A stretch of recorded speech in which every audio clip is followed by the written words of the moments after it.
ณบัดนี้ขอเชิญท่านสาธุชนสดับฟังพระธรรมคำสั่งสอนของพระโพธิญาณเถระหลวงพ่อชาสุภัทโทแห่งวัดหนองป่าพงเรื่องการปล่อยวาง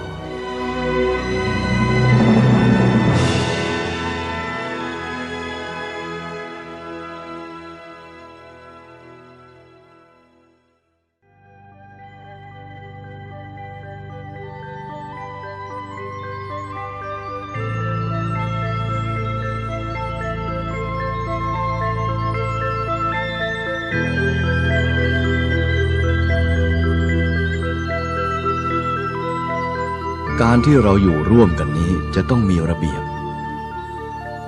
บเป็นสิ่งที่จำเป็นสำหรับคนหมู่มาก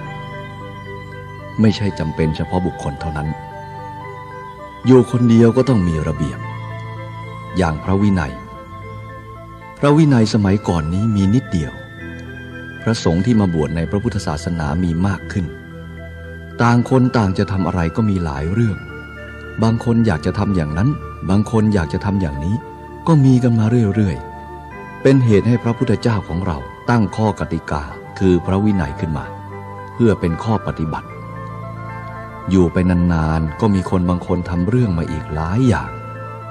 ดังนั้นพระวินัยจึงไม่มีทางจบสิ้นหลายล้านสิกขาบทแต่ก็ยังไม่จบพระวินัยไม่มีทางจบสิ้นแต่ถ้าพูดถึงเรื่องธร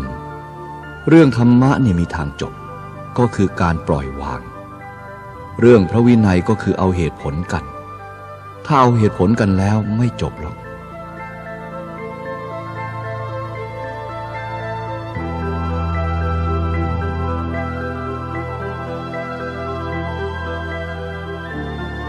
สมัยหนึ่ง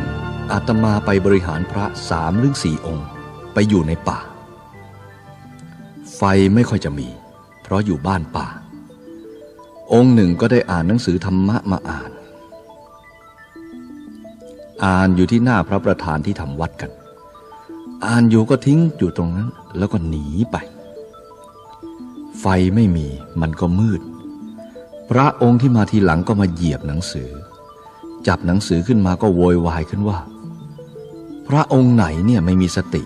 ทำไมไม่รู้จักที่เก็บหนังสือสอบสวนถามไปถึงพระองค์นั้นพระองค์นั้นก็รับปากว่าผมเอาหนังสือเล่มนี้ไว้ที่นี่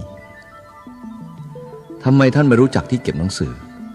ผมเดินมาผมเหยียบหนังสือนี้โอ้อันนั้นเป็นเพราะว่าท่านไม่สำรวมต่างหากเล่า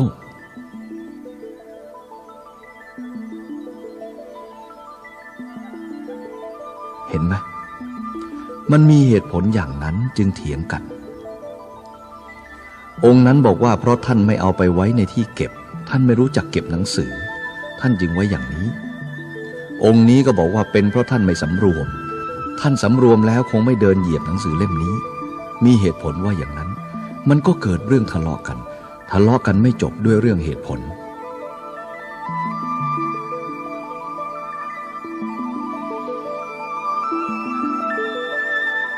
เรื่องธรรมะที่แท้จริงนั้นต้องทิ้งเหตุทิ้งผล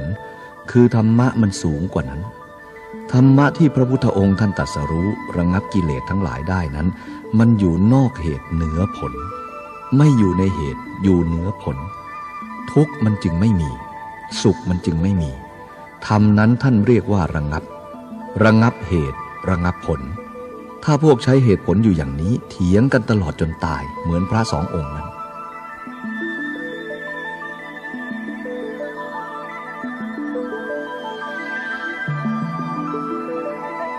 ธรรมที่พระพุทธองค์ท่านตรัสรู้ต้องอยู่นอกเหตุเหนือผล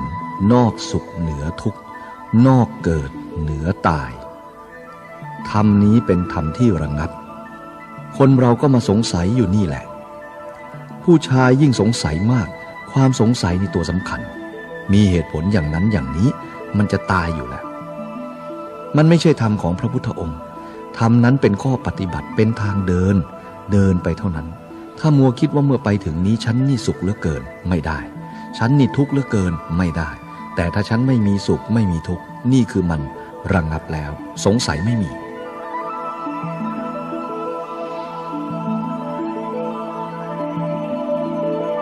พ ตรงโน้นมันจะมีอยู่ที่ตรงไหนมันก็อยู่ตรงที่ปฏิบัติไปเรื่อยๆสุขเกิดขึ้นมาทุกข์เกิดขึ้นมาเรารู้มันทั้งสองอย่างนี้สุขนี้ก็สักว่าสุขทุกข์นี้ก็สักว่าทุกข์เท่านั้นไม่ใช่สัตว์ไม่ใช่ตัวตนเราเขาธรรมนี้เกิดขึ้นแล้วดับไปเกิดขึ้นมาดับไปเท่านั้นจะเอาอะไรกับมันสงสัยทำไมมันเกิดอย่างนั้นเมื่อเกิดอีกทำไมมันไปอย่างนั้นล่ะสงสัยอย่างนี้มันเป็นทุกข์ปฏิบัติไปจนตายก็ไม่รู้เรื่องมันทำให้เกิดเหตุไม่ระงับเหตุของมัน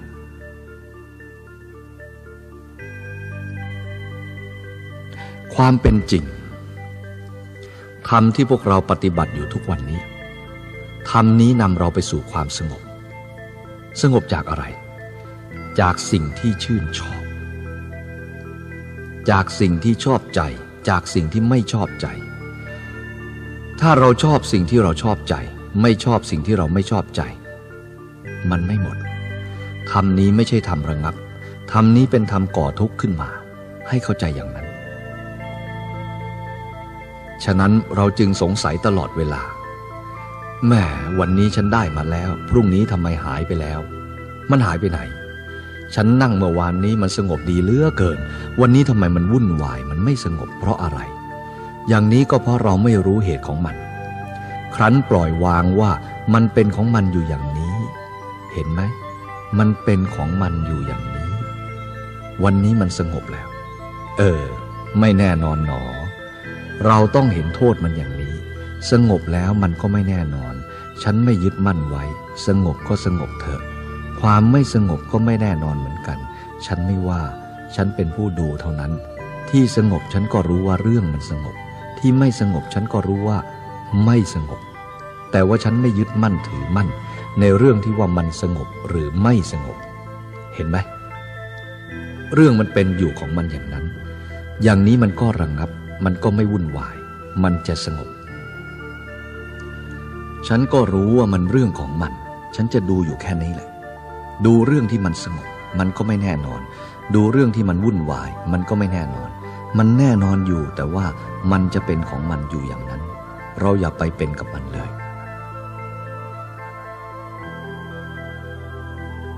ถ้าอย่างนี้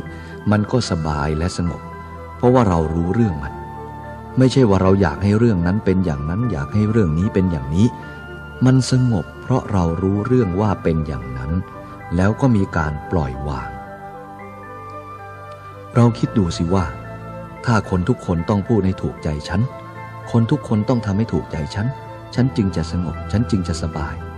คนทั้งโลกจะให้เขามาพูดถูกใจเรามีไหม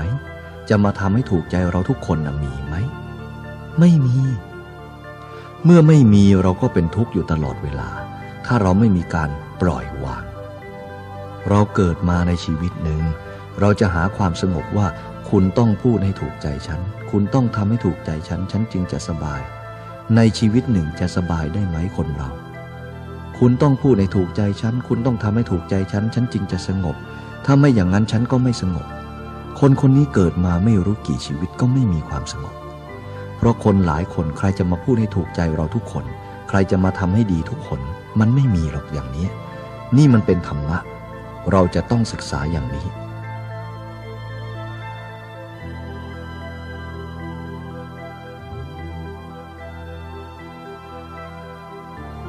ฉะนั้นเราจะต้องอดทนต่ออารมณ์ที่มันเกิดขึ้นมาอย่าไปหมายมั่นอย่าไปยึดมั่นจับมาดูแล้วรู้เรื่องเราก็ปล่อยมันไปซะ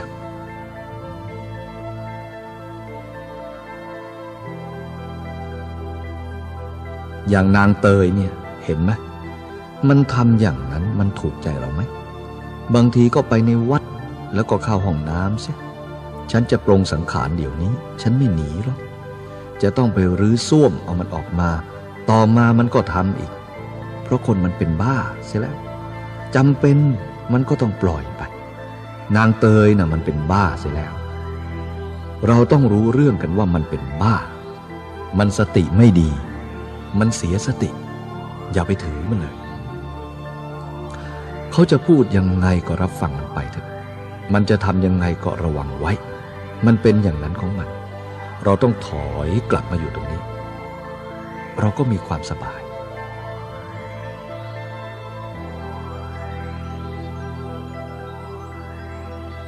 อารมณ์ก็เหมือนกันฉันนั้นที่มันมากระทบเราอยู่ทุกวันนี้บางทีก็ร้ายบางทีก็ดีบางทีก็ชอบใจบางทีก็ไม่ชอบใจคนทุกๆคนนั่งอยู่ในที่นี้ก็เหมือนกันจะทำให้ถูกใจเราทุกคนมีไหมมันไม่ได้นอกจากเราปฏิบัติธรรมะให้รู้ว่าคนคนนี้มันเป็นอย่างนี้นานาจิตตังไม่เหมือนกันเราจำเป็นต้องอบรมใจของเราทุกๆคนเมื่อมันโกรธขึ้นก็ดูความโกรธความโกรธนี้มันมาจากไหนเราทำให้มันโกรธหรือเปล่าดูว่ามันดีไหมทำไมเราถึงชอบมันทำไมเราถึงไม่ทิ้งมันเมื่อโกรธขึ้นมาแล้วไม่ดีเราเก็บไว้ทำไมก็เป็นบ้าเท่านั้นทิ้งมันไปเสียถ้าเห็นว่ามันไม่ดีมันก็จะไปในทำนองนี้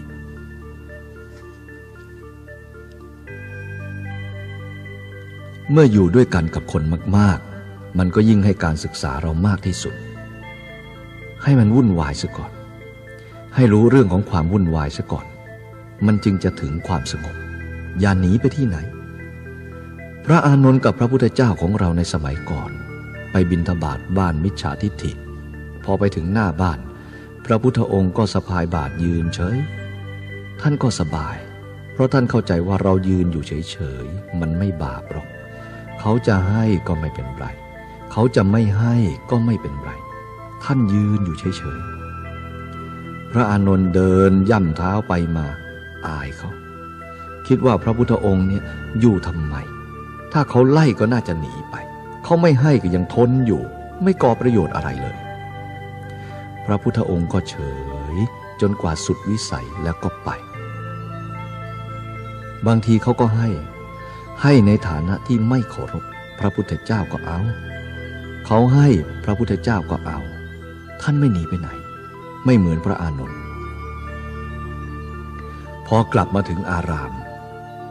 พระอานนท์ก็กราบพระพุทธองค์ถามว่าข้าแต่พระผู้มีพระภาคเจ้าตรงไหนที่เขาไม่ใส่บาตรให้เราจะไปยืนอยู่ทำไมมันเป็นทุกข์อายเขาไม่ให้ก็รีบไปที่อื่นเสียมิดีกว่าหรือพระพุทธองค์ตรัสอานนท์ตรงนี้ถ้าเรายังไม่ชนะมันไปที่อื่นก็ไม่ชนะถ้าเราชนะอยู่ที่นี่ไปที่อื่นเราก็ชนะพระอานนท์ว่าชนะไม่ชนะไม่รู้เรื่องน่ะอายเขาอายทำไมอานนท์อย่างนี้มันผิดหรือเปล่าเป็นบาปไหมเรายืนอยู่เขาไม่ให้ก็ไม่เป็นไรพระอานนท์บอกว่าอายทำไมเรายืนอยู่เฉยๆมันเป็นบาปที่ไหนอานนท์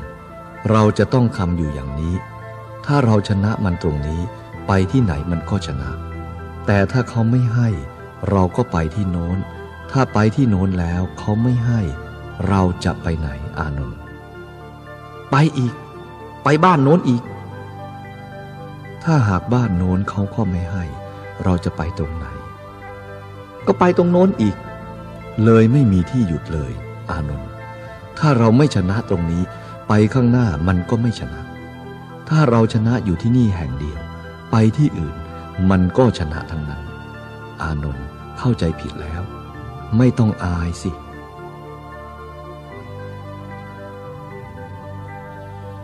พระองค์ตรัสว่าอะไรเป็นบาปอันนั้นท่านให้อายอะไรที่ไม่เป็นบาปจะอายทำไมใครอายก็โง่เท่านั้นภาวนายังไม่เป็นเลยถ้าอายอย่างนั้นเราจะไปอยู่ตรงไหนถึงจะมีปัญญาถ้าไปอยู่คนเดียวไม่มีใครพูดดีพูดชั่วให้มันก็สบายแต่เราจะไม่รู้เรื่องสบายอย่างนี้มันไม่มีปัญญาถ้าถูกอารมณ์แล้วปัญญามันไม่มีก็เป็นทุกข์อยู่อย่างนั้นฉะนั้นเราอยู่ในโลกก็ต้องมีความสัมพันธ์กับมนุษย์เรื่อยไปเป็นธรรมดาไม่อยากเป็นมันก็เป็นไม่อยากจะอยู่มันก็อยู่เป็นไปอยู่อย่างนั้นให้เรามาพิจารณาอย่างนั้นเราต้องกลับมาย้อนพิจารณาอารมณ์ที่ท่านตรัสว่านินทาสรรเสริญมันเป็นคู่กันมาเรื่องนินทาเรื่องสรรเสริญเป็นธรรมดาของโลก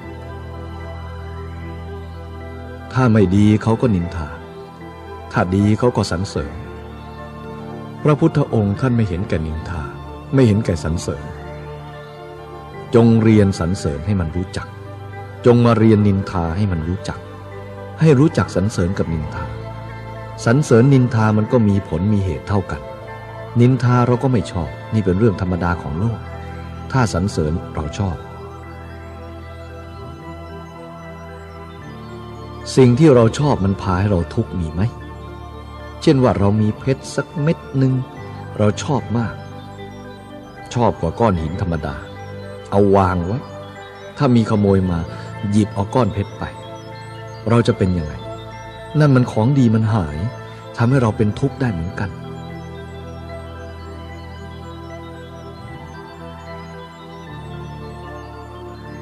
ดังนั้นเราต้องอดทนต่อสู้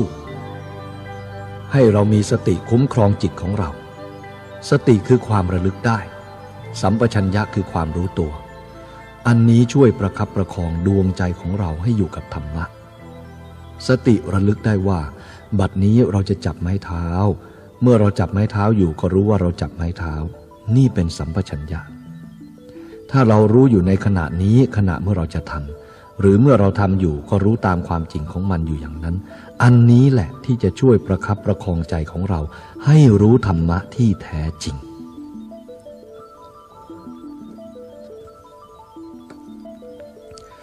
ทีนี้ถ้าหากว่าเราเผลอไปนาทีหนึ่งก็เป็นบ้านาทีหนึ่ง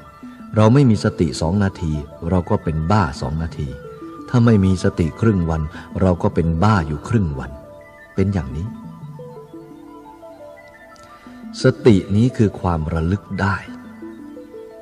เมื่อเราจะพูดอะไรทำอะไรต้องรู้ตัวว่าเราทำอยู่เราก็รู้ตัวอยู่ระลึกได้อยู่อย่างนี้คล้ายๆกับเราขายของอยู่ในบ้านของเราเราก็ดูของของเราอยู่คนจะเข้ามาซื้อของหรือขโมยของของเราถ้าเราสะกดรอยมันอยู่เสมอเราก็รู้เรื่องว่าคนคนนี้มันมาทำไมเราจับอาวุธของเราไว้อยู่อย่างนี้คือเรามองเห็นพอขโมยมันเห็นเรามันก็ไม่กล้าที่จะทำเราอารมณ์ก็เหมือนกันถ้ามีสติรู้อยู่มันจะทำอะไรเราไม่ได้อารมณ์มันจะทำให้เราดีใจอยู่อย่างนี้ตลอดไปไม่ได้มันไม่แน่นอนหรอกเดี๋ยวมันก็หายไปจะไปยึดมั่นถือมั่นทำไมอันนี้ฉันไม่ชอบอันนี้ก็ไม่แน่นอนหรอกถ้าอย่างนี้อารมณ์นั้นก็เป็นโมฆะเท่านั้นเราสอนตัวของเราอยู่เรามีสติอย่างนี้เราก็รักษาอย่างนี้เรื่อยๆไปตอนกลางวันตอนกลางคืนตอนไหนๆก็ตามเมื่อเรายังมีสติอยู่เมื่อนั้นแหละเราได้ภาวนาอยู่การภาวนาไม่ใช่ว่าเราจะนั่งสมาธิอย่างเดียวยืนเดินนั่งเราก็รู้จักนอนอยู่เราก็รู้จักเรารู้จักตัวของเราอยู่เสมอจิตของเรามีความประมาทเราก็รู้จักไม่มีความประมาทเราก็รู้จักของเราอยู่ความรู้อันนี้แหละที่เรียกว่าพุทโธเรารู้เห็นนานๆพิจารณาดีๆมันก็รู้จักเหตุผลของมันก็รู้เรื่องยกตัวอย่างเช่นชาวตะวันตกมาอยู่ในประเทศไทยอยู่ไปเฉยๆอย่างนั้นความที่อยู่ติดต่อใกล้ชิดกันไปถึงแม้จะพูดภาษาไม่รู้เรื่องก็ตามแต่มันรู้เรื่องเข้าใจได้เห็นไหมมองดูหน้ากันรู้เรื่องกันถึงพูดภาษากันไม่รู้เรื่องแต่ก็อยู่กันไปได้มันรู้กันด้วยวิธีนี้ไม่ต้องพูดกันทำงานก็ต่างคนต่างทำอยู่ใกล้ๆกันนั่นแหละไม่รู้จักพูดกัน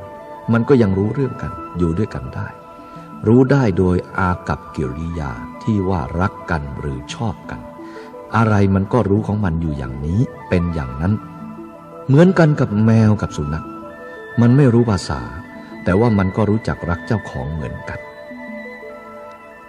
แมวหรือสุนัขอยู่บ้านเราถ้าเรามาถึงบ้านสุนัขมันก็วิ่งไปทำความขอบคุณด้วยเห็นไหมถ้าเรามาจากตลาดหรือมาจากที่อื่นมาถึงบ้านแมวอยู่ที่บ้านเรามันก็มาทำความขอบคุณมันจะร้องว่าเมียวเมียวมันมาเสียดมาสีเราแต่ภาษามันไม่รู้แต่จิตมันรู้อย่างนั้น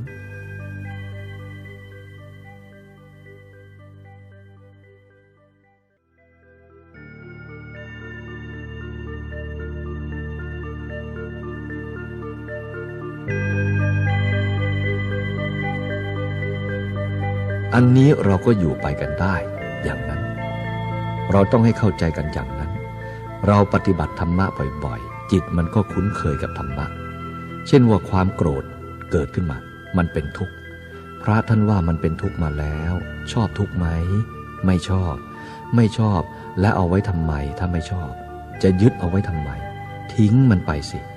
ถ้าทุกข์มันเกิดล่ะคุณชอบทุกข์หรือเปล่าไม่ชอบ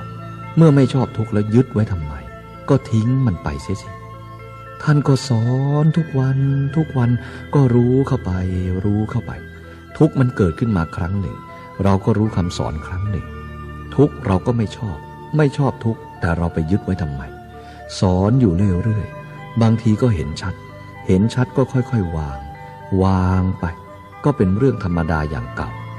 ทีนึงก็ดี2 ทีก็ดี3 ทีก็ดีมันก็เกิดประโยชน์แล้วเกิดรู้เรื่องขึ้นมาแล้ว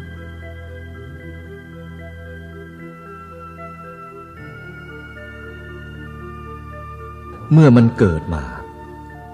ความรู้เฉพาะตัวของเราจะนั่งอยู่ก็ดีเดินอยู่ก็ดีนอนอยู่ก็ดีพูดภาษาไม่เป็นแต่จิตเรารู้ภาษาธรรมะเราปิดปากตรงนี้ไว้ปิดปากกายแต่เปิดปากใจนี้ไว้ใจมันพูดนั่งอยู่เงียบๆยิ่งพูดดีพูดกับอารมณ์รู้อารมณ์เสมอนี่เรียกว่าปากในนั่งอยู่เฉยๆเราก็รู้จักพูดอยู่ข้างในรู้อยู่ข้างในไม่ใช่คนโง่คนรู้อยู่ข้างในรู้จักอารมณ์สั่งสอนตัวเองก็เพราะอันนี้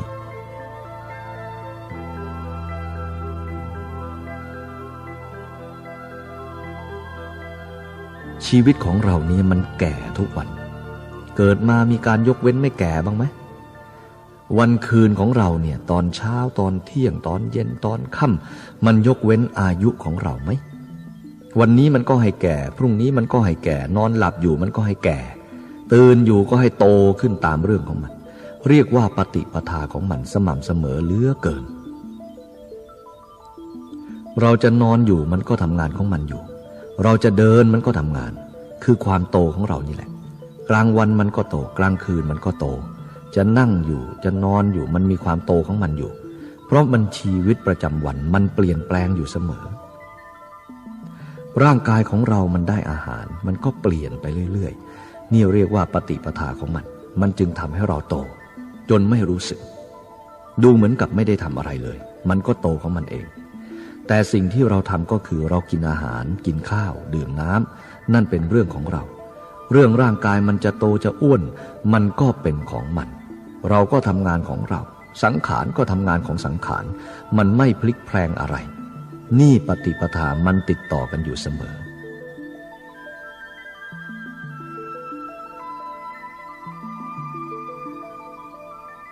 การทำความเพียรของเราก็เหมือนกันต้องพยายามอยู่อย่างนั้นเราจะต้องมีสติติดต่อกันอยู่อย่างนั้นเสมอมีความรู้ติดต่อกันอยู่เสมอเป็นวงกลมจะไปถอนหญ้าก็ได้จะนั่งอยู่ก็ได้จะทานอาหารก็ได้จะกวาดบ้านอยู่ก็ได้ต้องไม่ลืมมีความรู้ติดต่ออยู่เสมอตัวนี้มันรู้ธรรมะมันจะพูดอยู่เรื่อยๆใจข้างในมันจะพูดอยู่เรื่อยๆเป็นอยู่อย่างนั้นมีความรู้อยู่มีความตื่นอยู่มีความเบิกบานอยู่สม่ำเสมออย่างนั้นนั่นเรียกว่าเป็นประโยชน์มากไม่ต้องสงสัยอะไรเลยอะไรมันเกิดขึ้นมาเราก็เห็นว่าอันนี้มันไม่แน่นอนมันไม่เที่ยงอันนั้นก็ดีแต่ว่ามันไม่แน่นอนมันไม่เที่ยงเท่านี้แหละเราก็รู้ของเราไปเรื่อยๆเท่านั้นแหละการปฏิบัติของเรา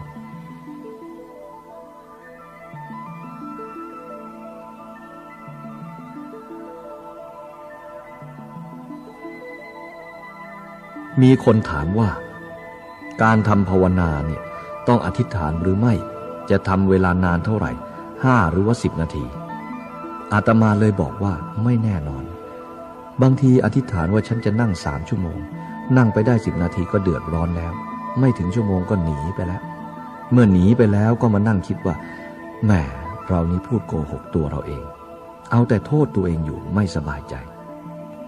บางทีก็เอาธูปสักดอกนึงมาจุดอธิษฐานจิตใจว่าไฟจุดธูปดอกนี้ไม่หมดฉันจะไม่ลุกหนี ฉันจะพยายามอยู่อย่างนี้พอท่านพูดอย่างนี้พยามารก็มาแล้วนั่งเข้าไปสักนิดหนึ่งนั่นทุกข์หลายเหลือเกินเดี๋ยวมดกัดเดี๋ยวยุงกัดมันวุ่นไปหมดจะลุกหนีไปก็อธิษฐานแล้วนี่มันตกนรกนึกว่านานเต็มทีแล้วลืมตาดูมองดูทูบก็ยังไม่ถึงครึ่งเลยหลับตาอธิษฐานใหม่ต่อไปอีก3 ที 4 ทีทูบก็ยังไม่หมดเลยก็มาคิดเรานี่มันไม่ดีเหลือเกินโกหกตัวของตัวอยู่เลยวุ่นยิ่งกว่าเก่าอีกเรานี่เป็นคนไม่ดีเป็นคนอัปรีจันไรเป็นคนโกหกพระพุทธเจ้าโกหกตัวเราเองเกิดบาปขึ้นมาอีก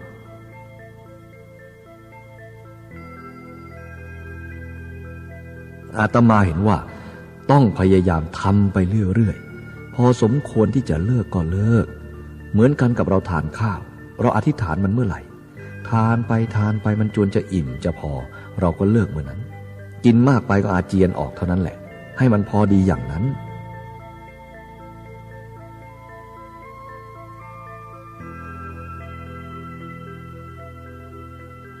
เราเหมือนพ่อค้าเกวียนต้องรู้จักกำลังโคของเราต้องรู้จักกำลังเกวียนของเราโคของเรามีกำลังเท่าไหร่เกวียนของเรารับน้ำหนักได้เท่าไหร่ต้องรู้จัก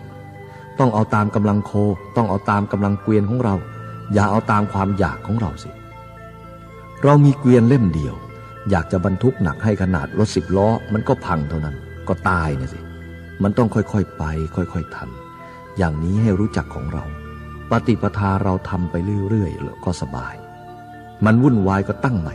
มันวุ่นวายก็ตั้งใหม่ถ้ามันวุ่นวายนักก็ลุกเดินจงกรมซะเดินมันจนเหนื่อยพอเหนื่อยก็มานั่งกำหนดมันเหนื่อยมันจะสงบระงับถ้าเดินก็พอแรงนั่งก็สมควรแล้วอยากจะพักผ่อนก็พักผ่อนเสียแต่ว่าจิตใจอย่าลืมมีสติอยู่ทั้งเดินทั้งนั่งทั้งนอนให้สม่ำเสมออย่างนั้นให้เราเข้าใจอย่างนั้น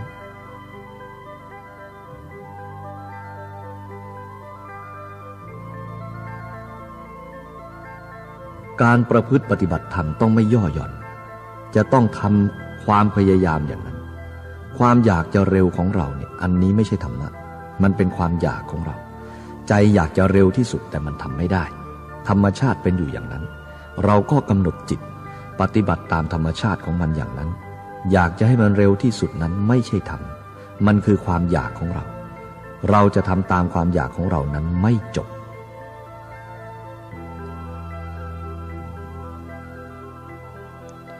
ให้รู้จักดูประวัติของพระอานนท์พระอานนท์นั้นมีศรัทธามากที่สุดพรุ่งนี้เขากำหนดให้พระอรหันต์ทำปฐมสังฆายนาแล้วคณะสงฆ์ก็กำหนดพระอานนท์องค์หนึ่งว่าจะเอาไปร่วมทำสังฆายนาแต่จะเอาเฉพาะพระอรหันต์ทั้งนั้นพระอานนท์เหลือเพียงองค์เดียวเท่านั้นยังไม่เป็นพระอรหันต์ไม่รู้จะทำยังไงพระอานนท์ก็อาศัยความอยากนึกว่าเราต้องทำอะไรน้อจึงจะสำเร็จเป็นพระอรหันต์พรุ่งนี้เขาจะนับเข้าอันดับแล้วจะประชุมสงฆ์ทำสังฆายนาตอนกลางคืนก็ตั้งใจนั่งไม่ได้นอนทั้งคืนนั่งทำอยู่อย่างนั้นอยากจะเป็นพระอรหันต์กลัวจะไม่ทันเพื่อนเขาทำไปทุกอย่างคิดไปทางนี้ก็มีแต่ปัญญาหยาบคิดไปทางโน้นก็มีแต่ปัญญาหยาบคิดไปทางไหนก็มีแต่ปัญญาหยาบทั้งนั้นวุ่นวายไปหมดคิดไปก็จวนจะสว่าง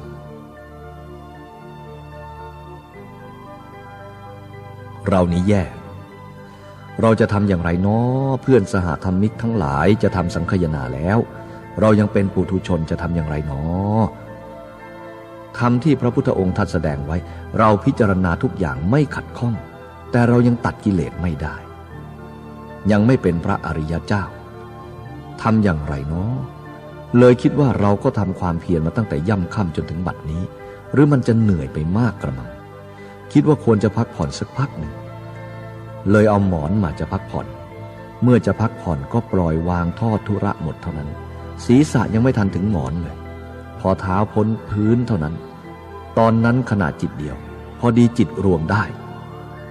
ที่ตั้งใจว่าจะพักผ่อนมันปล่อยวางทอดธุระตอนนั้นเองพระอานนท์ได้ตรัสรู้ธรรมตอนที่ว่าอยากจะให้มันเป็นอย่างนั้นอยากจะให้มันเป็นอย่างนี้ไม่มีเวลาที่จะพักผ่อนไม่ปล่อยวางก็เลยไม่มีโอกาสที่จะตรัสรู้ธรรม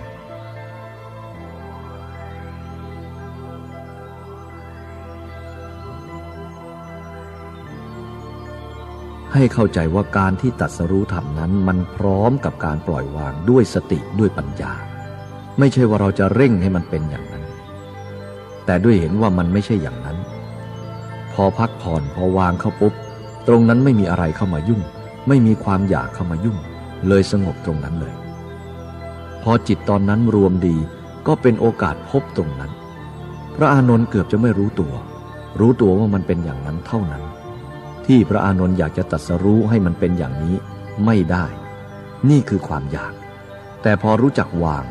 ตรงนั้นแหละคือการตรัสรู้ธรรมะ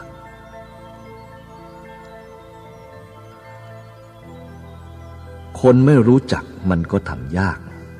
เช่นว่าตรงนั้นไม่ใช่ที่อยู่ของคน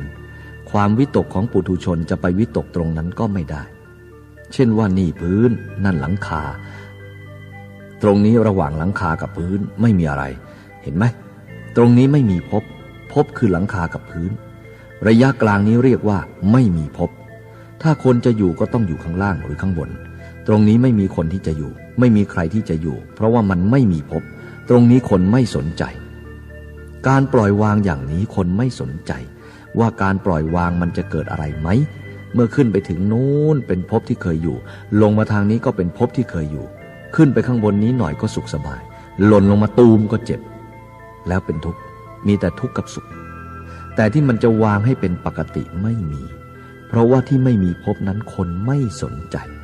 แม้จิตจะวิตกก็ให้วิตกไปในปกติไม่มีภพที่พระพุทธองค์ตรัสว่าไม่มีภพไม่มีชาติคือไม่มีอุปทานนั่นเองอุปทานเป็นเหตุให้ทุกข์เกิดถ้าอุปทานนั้นเราปล่อยไม่ได้เราอยากจะสงบมันก็ไม่สงบคนเราอยู่กับภพถ้าไม่มีภพคิดไม่ได้เพราะนิสัยของคนมันเป็นอย่างนั้นกิเลสของคนมันเป็นอย่างนั้นพระนิพพานที่พระพุทธองค์ท่านว่าพ้นจากภพชาติฟังไม่ได้ไม่เข้าใจมันเข้าใจแต่ว่าต้องมีภพชาติถ้าไม่มีภพถ้าไม่มีที่อยู่ฉันจะอยู่อย่างไรยิ่งคนธรรมดาอย่างเราแล้วเนี่ยฉันจะอยู่อย่างนี้ไม่ดีกว่าหรืออยากจะเกิดอีกแต่ก็ไม่อยากตายมันขัดกันซะอย่างนี้ฉันอยากเกิดแต่ฉันไม่อยากตายมันพูดเอาคนเดียวตามภาษาคนแต่การเกิดและไม่ตายนั้นมีไหมในโลกนี้เมื่อคนอยากเกิดก็คือคนนั้นอยากตายนั่นเองแต่เขาพูดว่าฉันอยากเกิดแต่ไม่อยากตายมันคิดสิ่งที่เป็นไปไม่ได้เขาก็ไปคิดเนี่ยมันทุกข์ทำไมเขาจึงคิดอย่างนั้นเพราะเขาไม่รู้จักทุกข์เขาจึงคิดอย่างนั้นพระพุทธองค์ท่านว่าตายนี้มาจากความเกิดถ้าไม่อยากตายอย่าเกิดสิแต่นี่อยากเกิดอีกแต่ว่าไม่อยากตายพูดกับกิเลสตัณหาเนี่ยมันยากมันลำบากมันถึงมีการปล่อยวางได้ยากมีการปล่อยวางไม่ได้อย่างนี้กิเลสตัณหามันเป็นอย่างนั้นฉะนั้นที่พระพุทธองค์ท่านทรงตรัสว่าไม่มียางต้นเสาอันนี้อะไรไปเกาะไม่มีที่เกาะ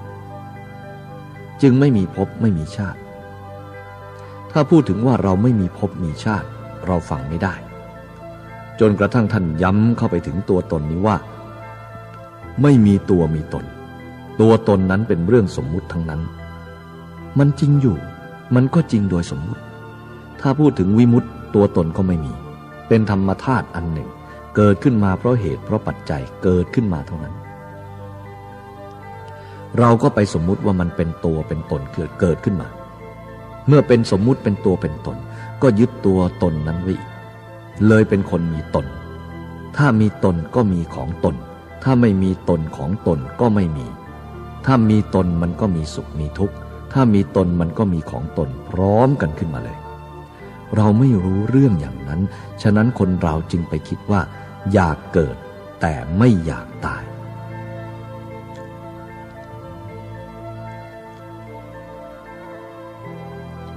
พูดถึงเรื่องกระแสพระนิพพานแล้ว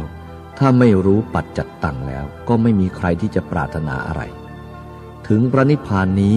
ก็ไม่ใช่เป็นเรื่องปรารถนาอีกด้วยพระนิพพานปรารถนาไม่ได้เหมือนกันอย่างนี้มันเป็นลักษณะที่เข้าใจยากถึงเราจะเข้าใจในเรื่องพระนิพพานแต่จะพูดให้คนอื่นฟังก็ไม่เข้าใจเหมือนกันมันไม่เข้าใจ เพราะธรรมอันนี้ถ้าแบ่งให้กันได้มันก็สบายละสิแต่ธรรมนี้มันเป็นปัจจัตตังมันรู้เฉพาะตัวของเราเองบอกคนอื่นได้แต่มีปัญหาอยู่ว่าคนอื่นจะรู้ไหมฉะนั้นพระพุทธองค์จึงตรัสว่าอาขาตาโรตถาคตาแปลว่าพระตถาคตเป็นแต่ผู้บอกนั่นก็เหมือนกับเราทุกวันนี้แหละเป็นผู้บอกไม่ใช่ผู้ทำให้บอกแล้วให้เอาไปทำจึงจะเกิดความมหัศจรรย์ขึ้นเกิดความเป็นจริงขึ้นเฉพาะตนเป็นปัจจัตตังเวทิตโพวินยูหิวินยูชนรู้เฉพาะตัวเองทั้งนั้นอย่างพูดวันนี้จะมาเชื่ออาตมานั้นก็ยังไม่ใช่ของดีมันยังไม่ใช่ของแท้คนที่เชื่อคนอื่นอยู่พระพุทธองค์ท่านว่ายังโง่อยู่พระพุทธองค์ท่านให้รับรู้ไว้แล้วไปพิจารณาให้มันเกิดขึ้นมาโดยเฉพาะตัวเราเองธรรมนี้มันจึงเป็นปัจจัตตังอย่างนั้น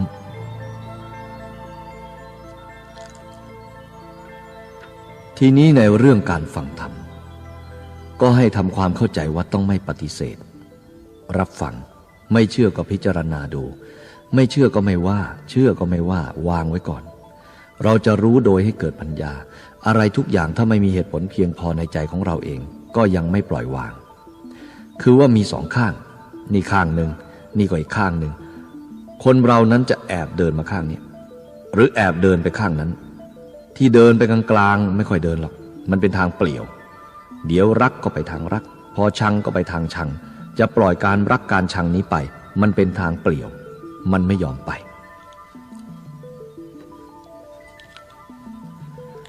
เมื่อพระพุทธองค์ตรัสรู้ธรรมะทรงเทศเป็นปฐมเทศนาเลยตรงนี้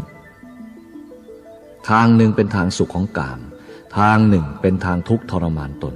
สองทางนี้ไม่ใช่ทางที่สงบท่านพูดว่าไม่ใช่ทางของสมณะสมณะนี้คือความสงบสงบจากสุขทุกข์ไม่ใช่มีความสุขแล้วมันสงบไม่ใช่มีความทุกข์แล้วมันสงบต้องปราศจากสุขหรือทุกข์มันจึงเป็นเรื่องความสงบถ้าเราทำอย่างนั้นแล้วมีสุขใจเหลือเกินอันนี้ก็ไม่ใช่ธรรมะที่ดีนะแต่เราต้องวางสุขหรือทุกข์ไว้สองข้างความรู้สึกต้องไปกลางๆเดินผ่านมันไปกลางๆเราก็มองดูสุขก็เห็นทุกข์ก็เห็นแต่เราไม่ปรารถนาอะไรเดินมันเรื่อยไปเราไม่ต้องการสุขเราไม่ต้องการทุกข์เราต้องการความสงบ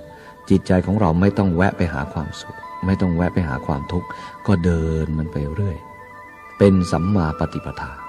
เป็นมรรคมีองค์8มีสัมมาทิฏฐิความเห็นชอบเกิดขึ้นแล้วสัมมาสังกัปปะคือความดำริวิตกวิจารมันก็ชอบทั้งนั้นอันนี้เป็นสัมมามรรคเป็นมรรคปฏิปทาถ้าจะทำอย่างนี้ให้เกิดอย่างนั้น